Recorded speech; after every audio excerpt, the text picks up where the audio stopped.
So friends, आज से हम पैडागॉजी के लेक्चर्स स्टार्ट करने जा रहे हैं।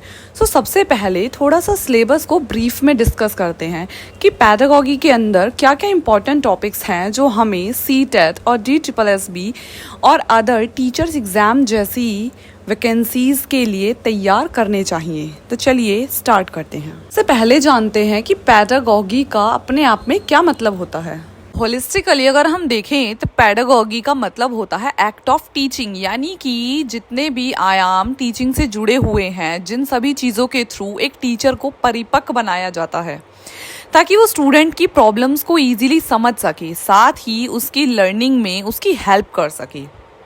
इसे ही हम पैडागॉजी कहते हैं। साथ ही हम यह भी जानते हैं कि पैडागॉजी जो है वो टीचर रिलेटेड एग्जाम का कितना इम्पोर्टेंट डायमेंशन है। तो चलिए इसके सिलेबस को डिस्कस करते हैं।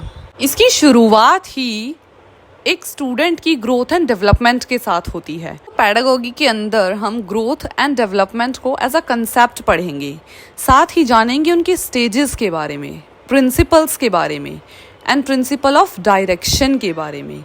ग्रोथ एंड डेवलपमेंट से जुड़े हुए ओवरऑल जितने भी टॉपिक्स हैं, फर्स्ट यूनिट में हम उसे कवर करेंगे। सेकंड यूनिट में हम जानेंगे इंडिविजुअल डिफरेंसेस के बारे में और इंडिविजुअल डिफरेंसेस के क्या क्या बेसिस होते हैं। ओवरऑल इस टॉपिक को कवर करेंगे। Then next in the row हम देखते हैं मोटिवेशन, जो कि अपने आप में एक बहुत ही अलग टॉपिक है। उसके बाद हम पढ़ेंगे अब्राहम मैस्लो के हायरार्कीज के नीड के बारे में, जो सिद्धांत दिया गया है उसको ब्रीफ में। फिर हम जानेंगे IQ के क्या क्या कंसेप्ट्स होते हैं, साथ ही क्रिएटिविटी और इंटेलिजेंस को भी हम कवर करेंगे। उसके बाद हम देखेंगे कि गिफ्टेड चिल्ड्रंस कैसे होते हैं, या फिर जो गिफ्टेड चिल्ड्रन की कैटेगरी है उनको किस तरीके से पैडागॉजी में अलग से डिफाइन किया हुआ है। इसके बाद हम जानेंगे इमोशनल इंटेलिजेंस के बारे में और साथ ही देखेंगे इमोशन और कॉग्निशन में क्या डिफरेंस होता है, और अगर ये दोनों चीज़ें पैरेलली काम करती हैं तो किस तरीके से स्टूडेंट के लिए बेनिफिशियल होती हैं। उसके बाद हम देखेंगे थियोरी ऑफ मल्टीपल इंटेलिजेंस के बारे में, साथ ही जानेंगे ट्रायआर्किक थ्योरी ऑफ इंटेलिजेंस को। तो इन सभी चीज़ों के थ्रू हम इंटेलिजेंस जो एक टॉपिक है अपने आप में उसको कवर अप करेंगे।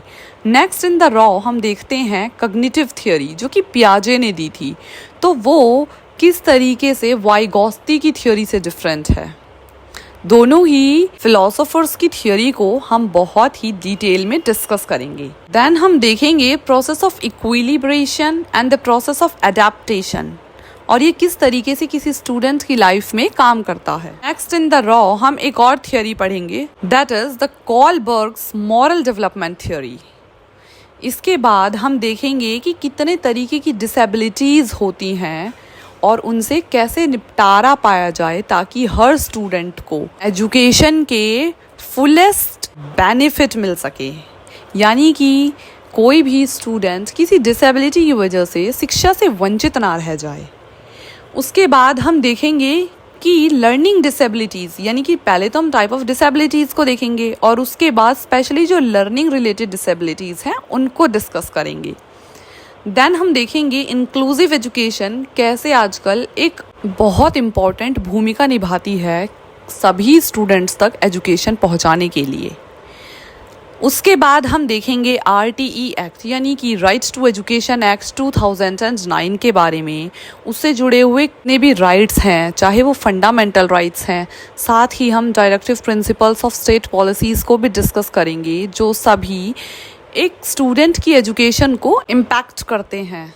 साथ ही हम जानेंगे NCERT के बारे में भी और डिस्कस करेंगे NCF, यानी कि नेशनल करिकुलम फ्रेमवर्क को।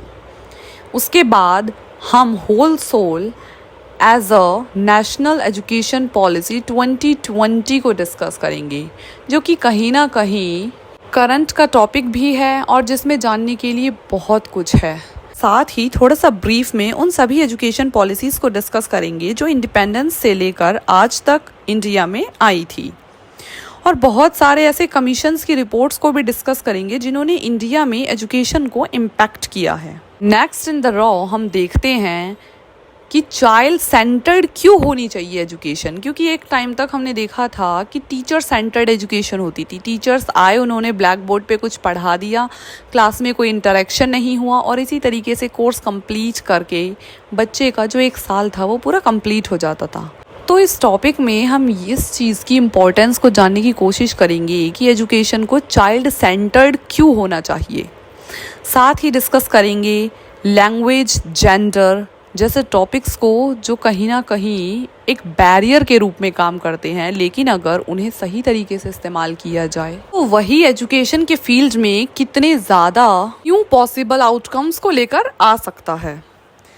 इसमें हम डिस्कस करेंगे मेटाकॉग्निशन क्या होता है और साथ ही देखेंगे थॉर्नडाइक की ट्रायल एंड एरर थियोरी। तो आने वाले दिनों में हालांकि हम सभी टॉपिक्स को कवर करेंगे, लेकिन ऐसा हो सकता है कि किसी टॉपिक को पहले कवर कर लिया जाए और किसी टॉपिक को बाद में।